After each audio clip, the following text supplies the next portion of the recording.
Assalamualaikum warahmatullahi wabarakatuh.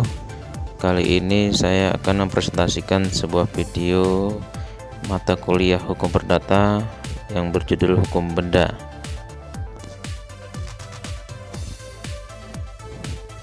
Apa itu benda? Benda merupakan objek hukum atau objek hak. Pengertian benda secara yuridis, segala sesuatu yang dapat menjadi objek hak milik. Aspek yang diatur dalam hukum benda yaitu pengertian benda, klasifikasi benda, dan hak-hak kebendaan. Sistem pengaturan hukum benda yaitu sistem tertutup. Maksudnya orang tidak boleh mengadakan hak-hak kebendaan baru selain yang sudah ditetapkan dalam peraturan perundangan. Bandingkan dengan hukum perikatan. Benda mempunyai dua arti. Yang pertama dalam hukum benda yaitu sesuatu yang dapat menjadi objek hak milik. Kemudian yang kedua dalam hukum perikatan yaitu sesuatu yang dapat menjadi objek perikatan. Klasifikasi benda. Yang pertama benda berwujud dan benda tidak berwujud. Yang kedua benda bergerak dan benda tidak bergerak. Yang ketiga benda yang telah ada dan benda yang masih akan ada. Yang keempat, benda dalam perdagangan dan benda di luar perdagangan. Kemudian yang kelima, benda generik dan benda spesifik. Pembedaan yang sering digunakan adalah pembedaan benda bergerak dan tidak bergerak. Arti penting pembedaan tersebut berkaitan dengan bezit, levering atau penyerahan, berjaring, daluarsa, beswaring atau pembebanan. Prinsip-prinsip umum dalam hukum benda. Yang pertama, aturannya merupakan hukum pemaksa. Yang kedua, dapat dipindahkan kecuali hak pakai dan hak mendiami. Yang ketiga, haknya bersifat individualisit, totalisit, tak dapat dipisahkan, serta priorisit atau prioritas yang luasnya berbeda-beda untuk masing-masing hak kebendaan. Yang keempat, percampuran. Yang kelima, publisit untuk benda tidak bergerak. Yang keenam, sifat perjanjiannya merupakan perjanjian zeklich. Selanjutnya hak kebendaan yaitu hak absolut atau mutlak atas sesuatu benda yang memberi kekuasaan langsung atas suatu benda dan dapat dipertahankan terhadap siapapun juga. Ingat, hak perdata ada dua macam. Yang pertama hak absolut yaitu hak kepribadian, hak dalam hubungan hukum keluarga, dan hak kebendaan. Kemudian hak relatif yaitu timbul karena hubungan perikatan. Berikutnya klasifikasi hak kebendaan. Yang pertama hak kebendaan yang memberi wewenang untuk menikmati benda milik sendiri ataupun milik orang lain. Yang kedua hak kebendaan yang bersifat memberi jaminan. Berikutnya hak kebendaan yang bersifat menikmati secara umum. Yang pertama hak milik, kedua bezit, ketiga hak memungut hasil, keempat hak pakai dan hak mendiami. Selanjutnya hak kebendaan yang bersifat memberi jaminan yaitu gadai, fidusia, hak tanggungan atas tanah.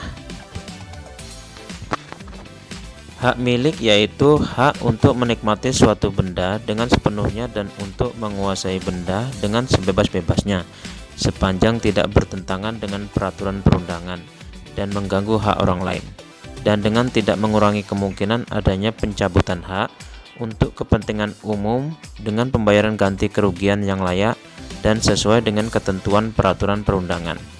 Lihat pasal 570 BW. Hak milik merupakan hak kebendaan yang terkuat dan terpenuh.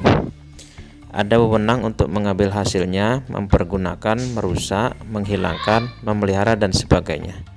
Ada wewenang untuk memperalihkan, membebani, menjaminkan, menyewakan, dan sebagainya.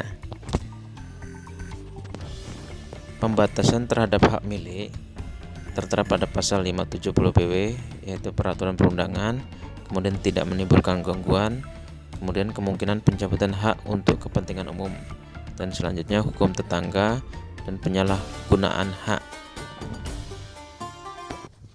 Cara memperoleh hak milik: yang pertama pendakuan, yang kedua ikutan atau perlekatan menurut BW, yang ketiga kadaluarsa sudah jarang dianut, yang keempat pewarisan, yang kelima penyerahan dari perjanjian.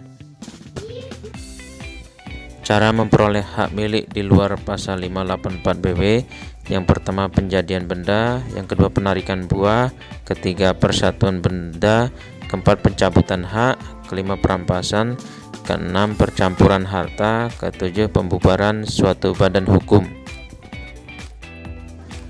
Cara memperoleh hak milik dapat dikelompokkan dalam dua cara. Yang pertama originer, yaitu tidak berasal dari orang lain. Yang kedua derivatif, yaitu melalui orang lain sebelumnya telah ada yang mempunyai hak milik atas benda yang bersangkutan. Cara-cara kehilangan hak milik: yang pertama ada pihak lain yang memperoleh hak milik dengan salah satu cara untuk memperoleh hak milik. Yang kedua benda objek hak milik musnah. Yang ketiga pemilik melepaskan benda.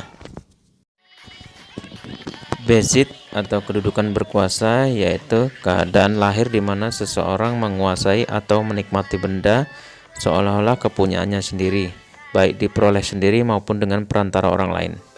Dilihat pasal 529 BW. Syarat bezit: corpus, yaitu ada hubungan antara beziter dengan benda.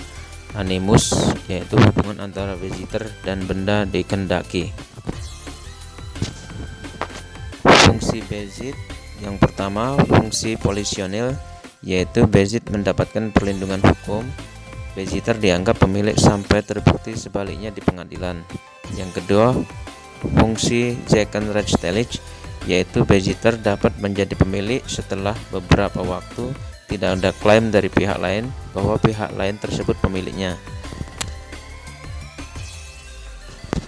Dua macam bezit. Yang pertama bezit dengan jujur, memperolehnya dengan salah satu cara untuk memperoleh hak milik. Beziter tidak mengetahui cacat pada benda tersebut.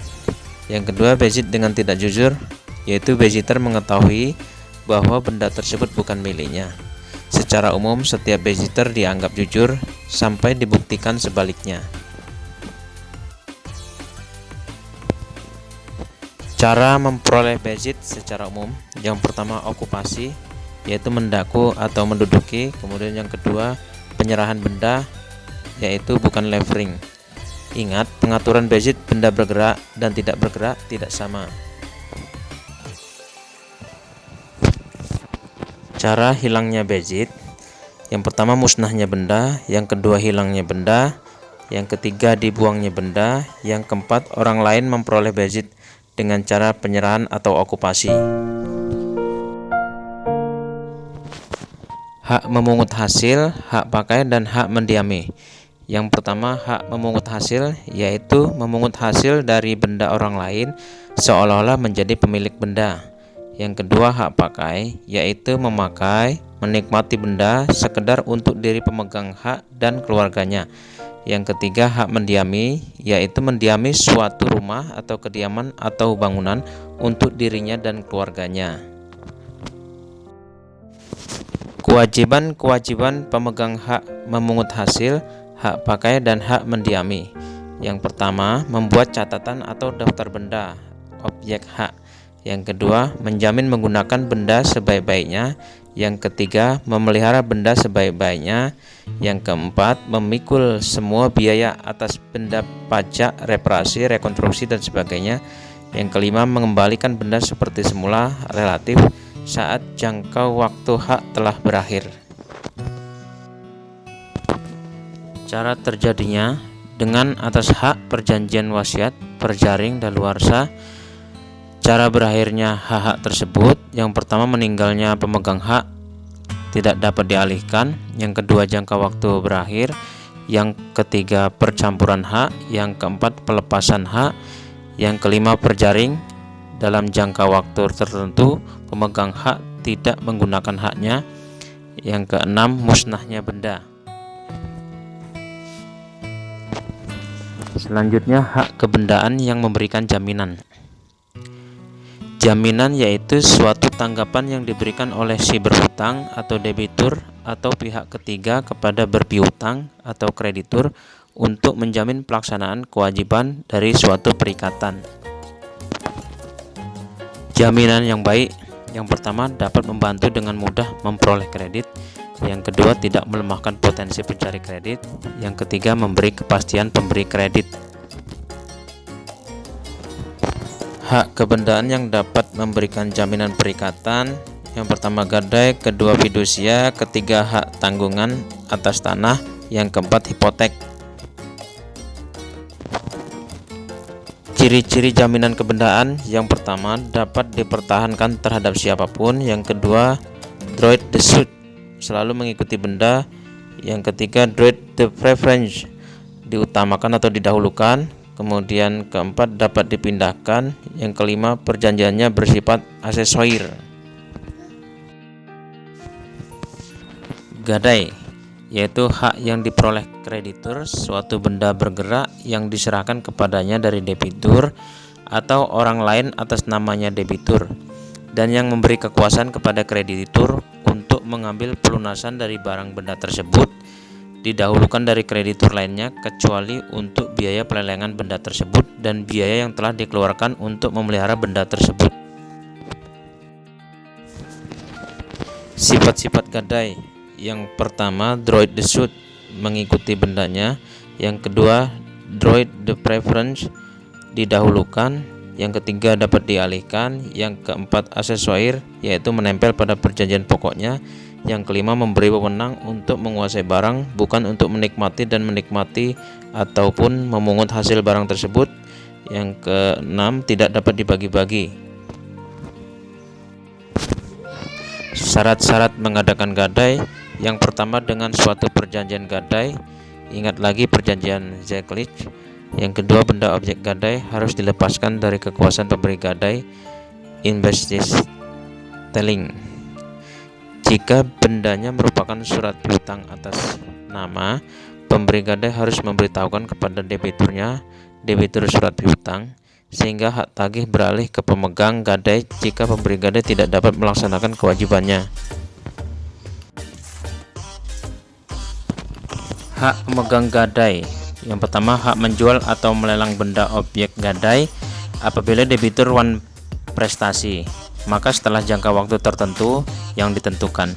Yang kedua, hak memperoleh penggantian atas biaya yang telah dikeluarkan untuk merawat benda. Yang ketiga, hak retensi, yaitu menahan benda.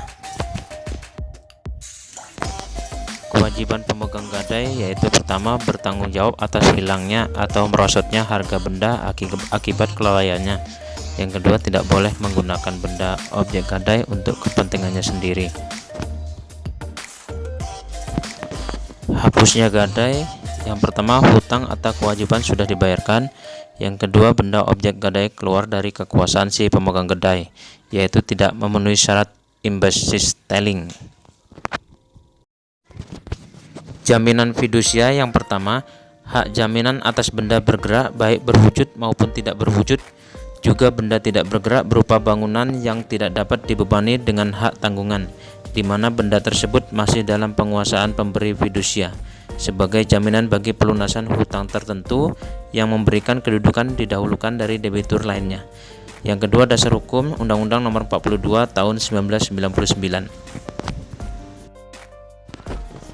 Objek fidusia, yang pertama benda bergerak, berwujud maupun tidak berwujud, termasuk hak cipta. Yang kedua, benda tidak bergerak yang tidak dapat dibebani hak tanggungan maupun hipotek, seperti rumah susun atau satuan rumah susun yang didirikan di atas tanah hak pakai yang diberikan negara. Cara pembebanan fidusia. Yang pertama, perjanjian pembebanan fidusia dibuat dengan akta otentik. Yang kedua, mendaftarkan pembebanan tersebut kepada kantor pendaftaran fidusia, yaitu terbit sertifikat jaminan fidusia. Yang ketiga, diatur dalam peraturan pemerintah nomor 86 tahun 2000. Yang keempat, sertifikat jaminan fidusia merupakan salinan dari buku daftar fidusia. Yang kelima, jaminan fidusia lahir pada tanggal yang sama dengan tanggal dicatatnya jaminan fidusia dalam buku daftar fidusia. Sertifikat fidusia memuat 1. identitas pihak pemberi dan penerima fidusia. 2. Tanggal nomor akta jaminan fidusia, nama, tempat kedudukan notaris yang membuat akta jaminan fidusia. 3. Data perjanjian pokok yang dijamin fidusia. 4. Uraian mengenai benda yang menjadi objek jaminan fidusia. 5. Nilai penjaminan. Dan yang keenam, nilai benda yang menjadi objek jaminan fidusia. Kekuatan fidusia. Pertama, dalam sertifikat jaminan fidusia dicantumkan irah-irah demi keadilan berdasarkan ketuhanan yang Maha Esa. Yang kedua, oleh karena itu sertifikat fidusia mempunyai kekuatan eksekutorial yang sama dengan putusan pengadilan yang telah memperoleh kekuatan hukum tetap. Yang ketiga, apabila debitur tidak melaksanakan prestasi, penerima fidusia mempunyai hak untuk menjual benda yang menjadi objek jaminan fidusia atas kekuasaannya sendiri. Hapusnya jaminan fidusia. Hapusnya utang yang dijamin dengan fidusia, pelepasan hak atas jaminan fidusia oleh penerima fidusia, atau musnahnya benda yang menjadi objek jaminan fidusia. Musnahnya benda yang menjadi objek jaminan fidusia tidak menghapuskan klaim asuransi. Penerima fidusia harus memberitahukan kepada kantor pendaftaran fidusia mengenai hapusnya jaminan fidusia dengan melampirkan pernyataan mengenai hapusnya utang, pelepasan hak atau musnahnya benda yang menjadi objek jaminan fidusia tersebut. Hak tanggungan atas tanah adalah hak jaminan yang dibebankan pada hak atas tanah sebagaimana dimaksud dalam Undang-Undang Nomor 5 Tahun 1960 tentang Peraturan Dasar Pokok-pokok Agraria. Berikut atau tidak berikut benda-benda lain yang merupakan satu kesatuan dengan tanah itu untuk pelunasan utang tertentu yang memberikan kedudukan yang diutamakan kepada kreditur tertentu terhadap kreditur-kreditur lain. Objek hak tanggungan terdiri dari 1. Hak milik, hak guna usaha, hak guna bangunan. 2. Hak pakai atas tanah negara yang menurut ketentuan yang berlaku wajib didaftar dan menurut sifatnya dapat dipindah tangankan. 3. Hak atas tanah berikut bangunan, tanaman, dan hasil karya yang telah ada atau akan ada yang merupakan suatu kesatuan dengan tanah tersebut dan yang merupakan milik pemegang hak atas tanah yang pembebanannya dengan tegas dinyatakan di dalam akta pemberian hak tanggungan. Apabila benda-benda tersebut tidak dimiliki oleh pemegang kuasa atas tanah, pembebanan hanya dapat dilakukan dengan penandatanganan oleh pemiliknya atau yang diberi kuasa untuk itu olehnya dengan akta otentik. Asas hak tanggungan: yang pertama, droit de préférence. Yang kedua, tidak dapat dibagi-bagi, yaitu pelunasan sebagian tidak berarti menghapuskan hak tanggungan dengan beberapa pengecualian. Yang ketiga, accessoire. Yang keempat, droit de suite, terlekat pada benda siapapun yang mempunyai hak atas benda tersebut. Yang kelima, publication. Yang keenam, speciality. Suatu objek hak tanggungan dapat dibebani dengan lebih dari satu hak tanggungan guna menjamin pelunasan lebih dari satu utang. Bagaimana caranya? Hak tanggungan diberi peringkat masing-masing, ditentukan menurut tanggal pendaftarannya pada kantor pertanahan. Peringkat hak tanggungan yang didaftar pada tanggal yang sama ditentukan menurut tanggal pembuatan akta pemberian hak tanggungan yang bersangkutan. Tata cara pembebanan hak tanggungan. Yang pertama, pembuatan perjanjian utang piutang yang di dalamnya terdapat janji untuk memberikan hak tanggungan sebagai jaminan pelunasan utang yang dituangkan di dalam dan merupakan bagian tak terpisahkan dari perjanjian utang piutang. Yang kedua, selanjutnya dilakukan pembuatan akta pemberian hak tanggungan oleh PPAT.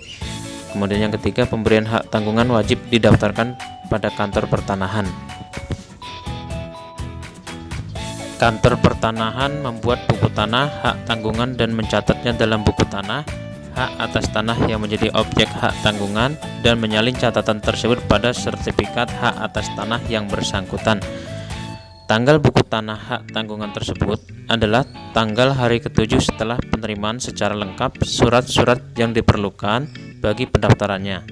Jika hari ke-7 itu jatuh pada hari libur, buku tanah yang bersangkutan diberi bertanggal hari kerja berikutnya. hapusnya hak tanggungan karena pertama, hapusnya utang yang dijamin dengan hak tanggungan. Yang kedua, dilepaskannya hak tanggungan oleh pemegang hak tanggungan. Yang ketiga, pembersihan hak tanggungan berdasarkan penetapan peringkat oleh Ketua Pengadilan Negeri. Yang keempat, hapusnya hak atas tanah yang dibebani hak tanggungan. Sekian, terima kasih. Wassalamualaikum warahmatullahi wabarakatuh.